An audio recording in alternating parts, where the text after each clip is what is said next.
quadro foi onde eu vi ali que realmente tinha, que eu vi pessoas que se preocupavam com isso. A forma como se organizou, não é uma empresa, esse time foi muito interessante, e isso passou de forma bem clara para mim.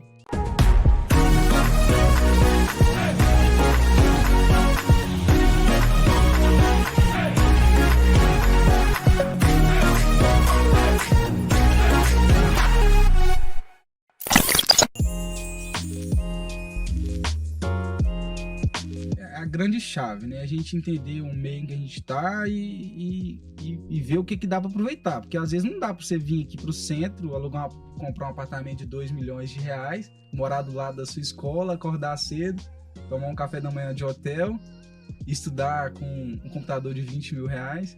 Tem alguns momentos que não dá para fazer isso. Em casos restritos em que você tem que pegar um ônibus, a minoria ali das pessoas, enfrentar um ônibus lotado, deslocamento, a logística, que tudo que você quer fazer demora muito. Eu imagino que todos esses grandes centros aí têm esse mesmo problema. E, pô, você tá ali em casa, você já tá acostumado com o ambiente, você conseguir agregar tudo que você puder agregar. Hoje o mundo tá bem assim, tudo que você consegue agregar ao seu espaço físico ali, familiar e tudo mais. Assistir filme e tal. Tudo que você puder fazer ali, gastar menos tempo com transporte, com logística, essas coisas é muito bom. Em termos de dificuldades, essa aí é só uma, né? Quem achar que é só o transporte aí, tá errado. Tem várias outras. Por exemplo, vamos falar em termos de matéria, né? Eu estudei em escola pública ali a vida inteira. No momento que eu encontrei mesmo, falando, eu acho que é preciso estudar para fazer alguma coisa na vida. Foi o momento de entrar no Cefet. Foi ali que eu peguei um livro e falei, não, eu tenho que estudar, porque eu tenho que estudar mesmo. Acho que eu nem nunca peguei um livro para estudar para uma prova da escola pública lá, e sempre remei ali, tirei sempre nota alta, porque, pô, o sistema é assim, né? Como é que você faz algo muito produtivo com não tem nada contra, mas é algo que não precisa seguir um cronograma muito restrito. É diferente de escolas particulares, em que o professor está ali sendo cobrado, puxão de orelha o tempo todo, um ambiente muito, muito sufocante até para as pessoas. E a escola pública é muito, muito tranquila nesse sentido, sempre tem aquela flexibilidade com o professor, e você vai remando até você forma o ensino médio aí remando. Você forma tranquilo, remando mesmo, assim, sem saber para que serve um logaritmo, por exemplo. Para que você já sabe. Bom, alguns gráficos aí, tabelas, para a gente interpretar. No Covid foi muito usado, é muito interessante. Então foi nesse sentido. Eu falei, pô, tem uma base muito fraca em português, em todas as áreas. Aí, a partir do Cefet, eu comecei a ter bases fracas em áreas humanas, porque a área de exatas, eu me identifiquei demais.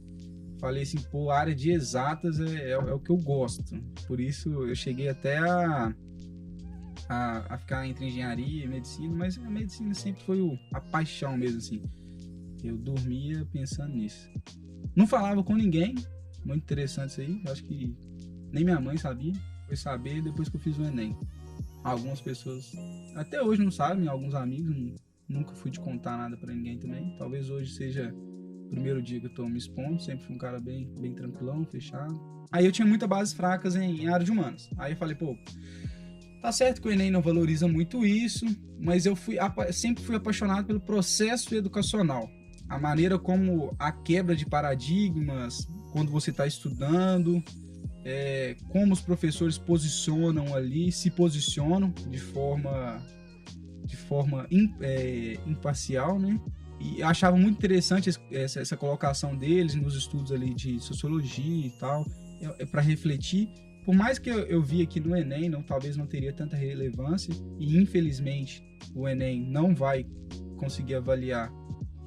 Acho que é muito difícil qualquer prova conseguir avaliar você como pessoa, sua formação pessoal.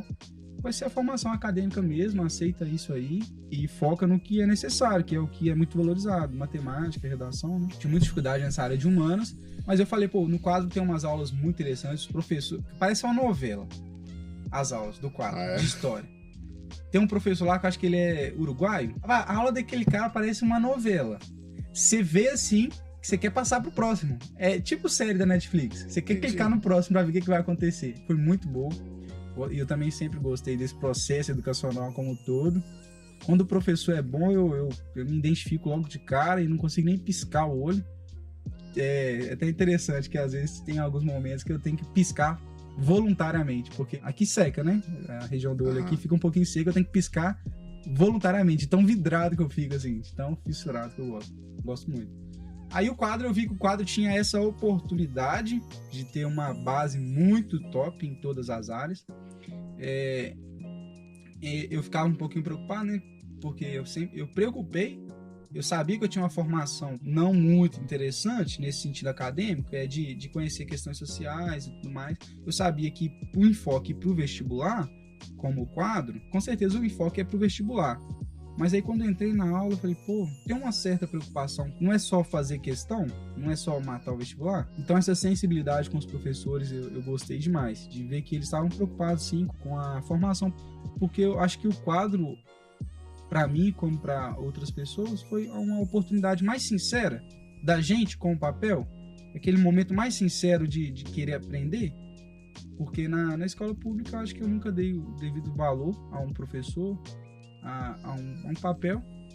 Não me culpo por isso, eu acho que não foi só por minha parte, foi por parte de toda a estrutura que a gente tem, mas essa oportunidade de estudar ali com o quadro e ter essa sensibilidade dos professores com essa formação pessoal, que é um grande problema que a gente tem hoje, com esses grandes grupos educacionais aí, que é só vestibular. Aí, às vezes, o cara sai... Sabe aquele... Não sei, o pessoal aí deve ser mais moderno, mas lá no interior, assim, tem muito aqueles burros e mulas que andam em charretes. E eles andam assim, com essa viseira assim, ó. Então, às vezes, o cara entra na faculdade, eu tive essa experiência já nos últimos dias, o pessoal entra assim, ó. Só sabe fazer vestibular, cara. O cara não sabe...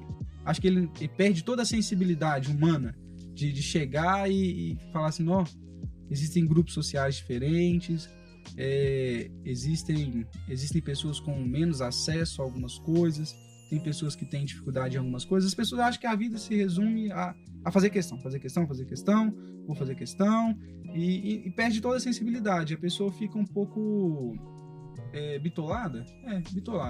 E eu achei isso muito interessante, que o quadro abriu essas possibilidades, como outros professores, vários outros fatores também na minha vida, mas o quadro foi essa ferramenta, assim, de ter sempre essa sensibilidade dos professores, sempre na conversa ali dos monitores, e ver que a galera, pô, e aí, como é que você tá?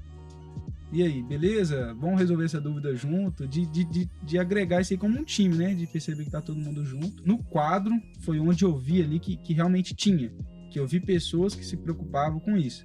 A forma como se organizou, não é uma empresa, esse time foi muito interessante. E isso passou de forma bem clara para mim.